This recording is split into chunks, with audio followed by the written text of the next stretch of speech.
So this is law number 3. See through people's masks, the law of role-playing. It's from the book The Laws of Human Nature by Robert Greene, and it's a law that explains how people can put on masks and how you can see through those masks.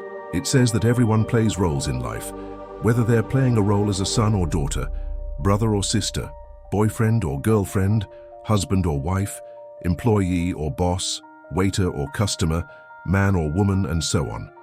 Everyone is always performing a role, and we often judge other people based on the roles they play. We judge their value based on their status, their job, their relationship, etc. But according to this law, what we need to do is look beyond people's roles and see who they really are, what their essence is. Because it turns out that people often don't even know who they are. They've just picked up some behaviors and attitudes associated with certain roles and then performed them over and over again to the point where they've become second nature. In fact, there's an old Chinese proverb that says, "A man is valued by what he is, not by what he does." But the problem is that most people are blind to this truth, and they judge others based on their behavior, on their roles, rather than looking deeper into their essence.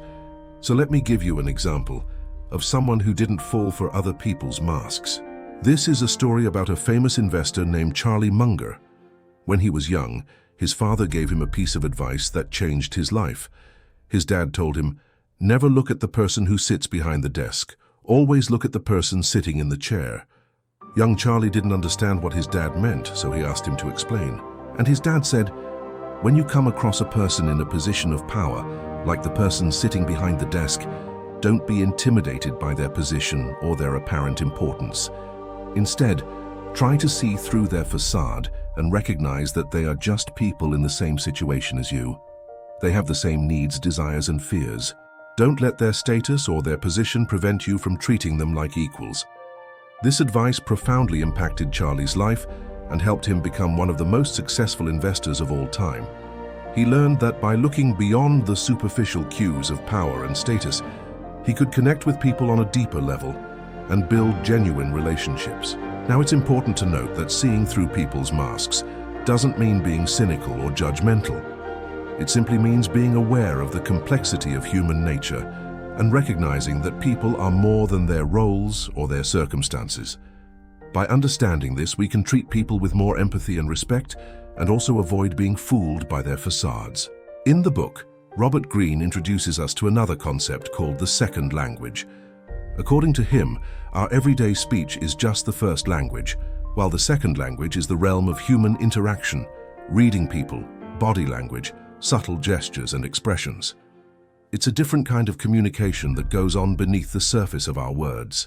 This second language is essential for understanding human nature because it allows us to read between the lines and understand the hidden meanings behind people's words and actions. To decode this second language, we need to pay attention to 3: our own intuition, our imagination, and the signals people send out unknowingly. Our intuition is like a compass that points us in the right direction when it comes to understanding human nature.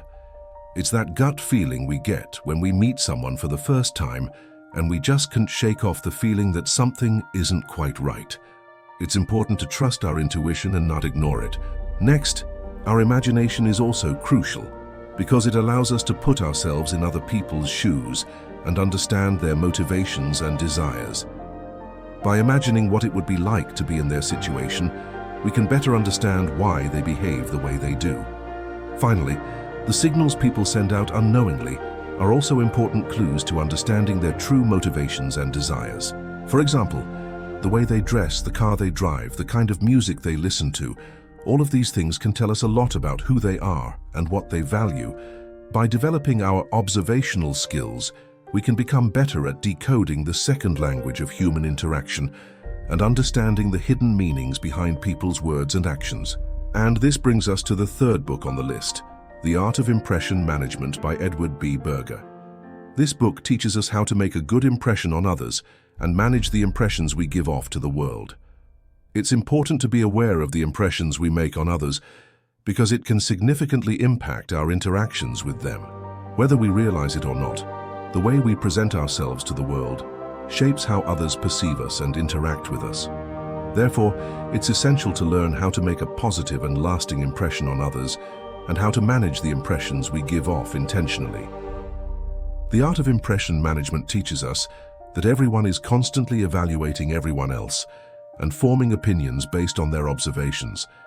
Therefore, it's essential to be aware of the impressions we're making on others and to ensure they're accurate and positive. By learning the principles of impression management, we can better control how others perceive us and ultimately better manage our relationships with them.